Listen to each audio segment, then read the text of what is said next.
ఆచి చికెన్ మసాలా. ప్రకృతి ప్రసాదించే అద్భుతాలలో ఖగోళ వింతలు ఎంతో ప్రత్యేకమైనవి. అలాంటి అద్భుతాల్లో ఒకటి ఈరోజు హైదరాబాద్ నగరంలో ఆవిష్కృతం కాబోతోంది. మండు టెండలోనూ మన నీడ మనకే కాసేపు కనిపించకుండా పోనుంది. సాధారణంగా ఎండలో నడుస్తున్నప్పుడు మన నీడ మనల్ని వెనంటే ఉంటుంది. మధ్యాహ్నం 12:12 కొద్దిసేపు నీడ మాయం కానుంది. నీడ మాయం అవడం వెనుక శాస్త్రీయ కారణాలున్నట్టు శాస్త్రవేత్తలు చెబుతున్నారు. భూమి పరిభ్రమించే క్రమంలో సూర్యకిరణాలు పడే యాంగిల్ మారుతూ ఉంటుంది. ఈరోజు ఆ సమయానికి కిరణాలు నిట్టారుగా 90 డిగ్రీల కోణంలో పడడం వల్ల నీడ వస్తువుల కిందకు వెళ్లిపోయి మాయమైనట్టు అనిపిస్తుంది.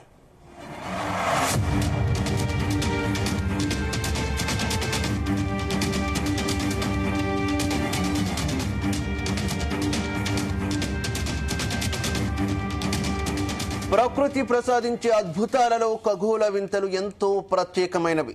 అలాంటి అద్భుతాల్లో ఒకటి ఈరోజు హైదరాబాద్ నగరంలో ఆవిష్కృతం కాబోతోంది. మండు టెండలోనూ మన నీడ మనకే కాసేపు కనిపించకుండా పోనుంది. సాధారణంగా ఎండలో నడుస్తున్నప్పుడు మన నీడ మనల్ని వెన్నంటే ఉంటుంది. మధ్యాహ్నం 12:12 కొద్దిసేపు నీడ మాయం కానుంది. నీడ మాయం అవడం వెనుకే శాస్త్రీయ కారణాలు ఉన్నట్టు శాస్త్రవేత్తలు చెబుతున్నారు. భూమి పరిభ్రమించే క్రమంలో సూర్యకిరణాలు పడే యాంగిల్ మారుతూ ఉంటుంది. ఈరోజు ఆ సమయానికి కిరణాలు నిటారుగా 90 డిగ్రీల కోణంలో పడడం వల్ల నీడ వస్తువుల కిందకు వెళ్లిపోయి మాయమైనట్టు అనిపిస్తుంది.